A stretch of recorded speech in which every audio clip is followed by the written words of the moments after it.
Look for this logo for Honest Canadian Dairy.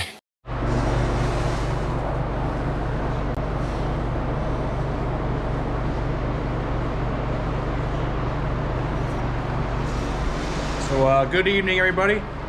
We got my dealer coming down. We're going to be hooking up milk samplers. So these are the milk samplers right here. I'm going to give him a quick wash before he gets here. He says they're pretty simple to hook up. So we're going to wait for him to hook these things up, and then we're going to see how these things work. I have no idea how to hook these up or exactly how they work. So we're going to do that this evening once he shows up. He's just at a neighboring farm right now, so it just works out perfectly. He's going to stop in before he goes home. We're going to set them up and then do some milk sampling tonight. So let's get these things washed up because they're pretty filthy. I don't think they've been used in, well, probably over a year. So I got this cover off too. I seen some milk dripping down the side here, so I took the cover off. There's still a bit of milk right here, so I'm not sure where that came from, but I have the cover off just to kind of monitor it. Kind of hopefully I can see where it's coming from. Maybe the bowl, maybe the milk bowl just overflowed a little and ended up leaking out. So we got this cow going in here, so I'm gonna keep an eye on this and see where the milk's coming from, and if it's an issue, we can fix it tonight while he's here.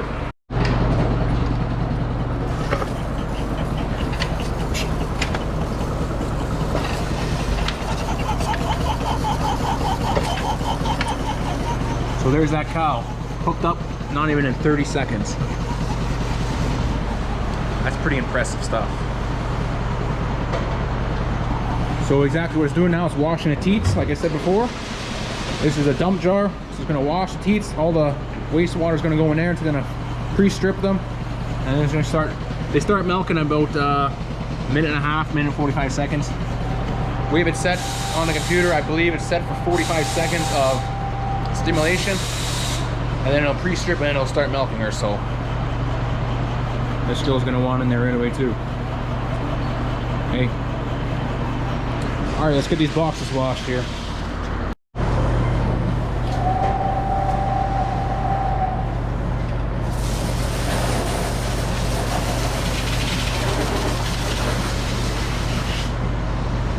I'm gonna assume you can't get water in here, so we're gonna avoid that area.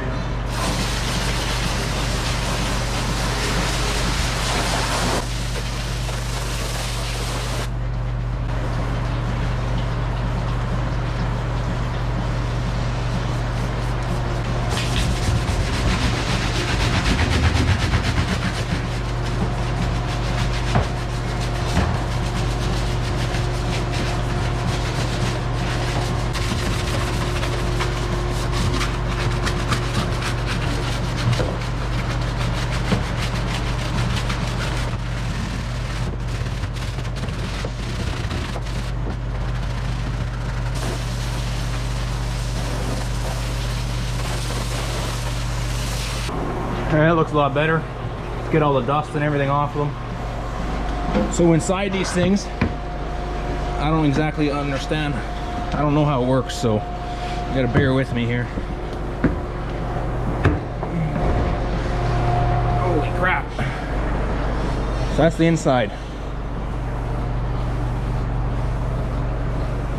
This is also a lot heavier than it looks. So those are all your sample bottles. And I'm assuming the milk comes out of there. I don't know. We'll wait till he shows up, and then I'll get him to explain how these things work actually. So now with this also, there's no milk leaking out of here. So I'm assuming maybe his bowl just filled up and it couldn't keep up and it spilt over somehow. I'm gonna ask him how that happened. And then yeah, might as well close that back up because obviously there's no problem. And then that's what it looks like after she's dipped and milked. So 3 are off, and then this one's still milking. So if you go here, see the 3 are off, the blue one's still milking. So she's still giving 202 grams a minute, where the other one's already all milked out. And she's been in there for 5 minutes and 40 seconds, and she's already done milking. And she gave 10.71 kgs. So that's what that cow just gave right now. And I believe this cow is a cow that comes in I want to say every 6 hours. I think she's one that comes a lot, so here's 588. This one's a 3-titer cow. This one was pretty scared to come to the robots at first, but now she comes by herself all the time. So that's pretty good. So I guess in the meantime, while I wait for him, I'll show you guys what I've been up to today. So I've been kind of playing around here in the dirt a little more by this barn here, trying to make it a bit smoother. So the kind of high spot is like right there, and it kind of slopes this way because the old barn is actually lower than the new barn. So I'm kind of sloping it this way. So I want the water to go this way. I think we're going to clean all this out of here, or most of it anyways. It's actually a well right there. So I'm going to move that, it's just a little garden shed kind of thing. So I kind of want the water to come in here this way, over to here. I'll just run over here quick. So this is the other side here. I think we're going to put a culvert right here, right across the road to over there. Dig this up, put a culvert here. And then in front of the feed room over here, I've been digging out all the soft mud. Just kind of playing in the dirt today, really. And plan is to kind of get this all bulldozed out of here. So this big area right here, this is where we're going to put our silage piles, or silage bags. So for that, if anyone's ever seen my older videos, we do silage bags and not silage piles. We just find a bag works great for us, so that's the reason we do it. We do not use these silos, and we never will again, just because it's so slow to feed out and extremely expensive to maintain those things. So that's why we bought a bagger, and we shut our silos down. Even at the other farm, we shut our silos down over there. These ones we're not going to use either. So kind of plan is to bulldoze all this out of here, and then we got to bring it up probably 3-4 feet. So that'll let us get done before first cut, so within the next 2 months. And then yeah, I'll show you guys that.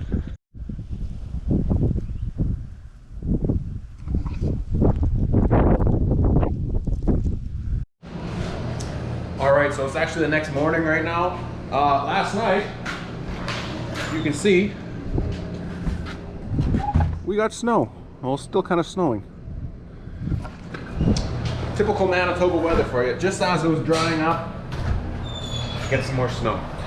So that's just great. So last night we actually got all the boxes hooked up, as you can see right here. So it's hooked up right now. He didn't want to be on camera, so that was fine. I'll just record what I can this morning now. I'll try to explain exactly how these things work, how we hooked them up, and then also this milk that's leaking here. So we had this all washed out last night, and we could not figure out where it was leaking from. But now this morning, I came in here, and it's actually leaking out of a seal in here, right out of the pump. So I tried to tighten the clamp up. It's pretty tight already. So I'm assuming the O-ring that's in, it's in a clamp, same thing as this, kind of just way back there. I'm assuming the O-ring's probably buggered up. So we're probably gonna have to switch that out if it keeps leaking. Yeah, I'm gonna have to wash all this out again. Well, if you can see, it's way back there. You guys probably can't see it. So I'm going to show you guys how these all got hooked up here. All right, so I'm going to see if I can explain this as best as I can on exactly how this works. So right here we have your milk sample jar. To hook this up, it just hangs off this. There's some right here you hang it to. Hook these hoses up here. This is a vacuum hose. You hook this up to a hose in there. This is your power cord. You plug this in. The red hose that goes to the box is actually the hose that sucks the sample out of the sample jar. So once you have this all hooked up, you would lock the box. You actually go through a bunch of settings on here and set it to sampling mode on the robot. So then the robot knows this is hooked up, and they communicate with each other. You have to reset the box so that to make sure it's in a, so it samples 1 all the way to like 2, 3, 4, 5. There's a certain sequence it does in there. So make sure it's set to number 1 when you start. So as the cow's getting milked here, this is your milk flow jar. So as you can see, there's a plunger right here that goes in and out. So as it's letting the milk out, that goes into the receiver jar. This hose right here is actually pulling a bit of milk from this little milk. So it takes a bit of sample. It takes some milk from that milk that's going to the receiver jar every time it lets milk out. So as you can see here, it's taking a bit of milk. So by the time this cow's done milking, the milk will probably be about just under half of this jar. And then once it's done milking, there's a pump inside this box that will actually suck milk out of the milk sampling jar. And then it goes into a little bottle inside this box. So these are what the bottles actually look like. This is an old one that was in the box. So it's just this. There's no lids on them right now, but we do have lids for them. And then we put a little pill in there. As you can see, it's a bit orange. It's not a pill anymore, but it is a pill. So that pill is actually what preserves the milk sample before it gets to the lab. So that keeps the milk from going bad. I'll put that back over there. So this cow is going to be done milking here. And we can probably see it take a sample out of here, maybe.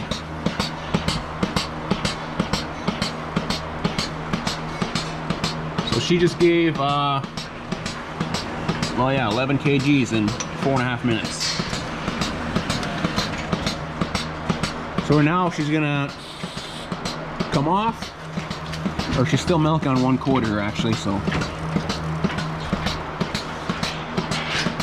So once that last quarter comes off, it'll pull a sample and it'll go into the sampling jar, or sorry, into the sampling box, into a little sample container.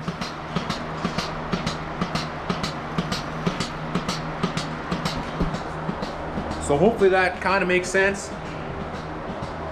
I'm gonna have to rewatch this video to make sure it does make sense before I post this, so hopefully it does.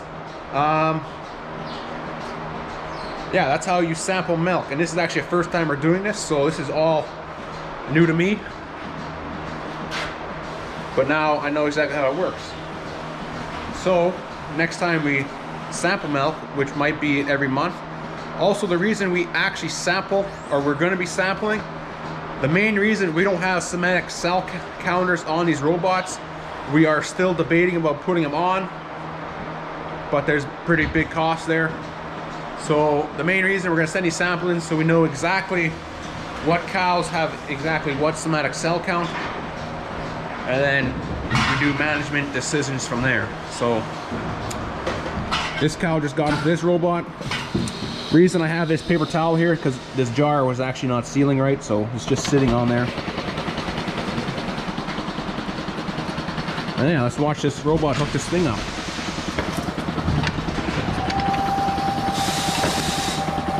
So it gets attached first, and then it starts washing and sanitizing and prepping them. Look at that, she's hooked up in 30 seconds. So through these lines right here, it's actually spraying water in here, and then with the pulsation and everything, it's actually cleaning the teat. So as you guys saw, this one was pretty dirty, right? So if I pull it off, she's already getting cleaned. So yes, all their udders and teat ends get cleaned very well before the machine starts to milk her and the milk goes in the tank. And then all that wash water and everything goes into here, gets dumped, and then her pre-strip milk also goes in there, gets dumped, and then milk goes into there.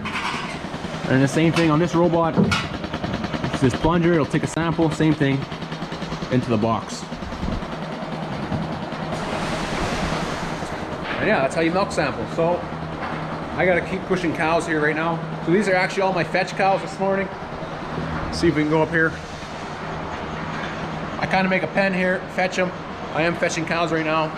And then once these all get ran through, I open everything back up. And then after I'm done fetching cows, I actually start feeding cows, and I scrape manure, clean the stalls. And that's kind of my morning routine. Hey girl. So hopefully you guys enjoyed this video. I'm gonna be posting more often now. If you're new to the channel, subscribe, hit the like button, and thanks for watching, guys.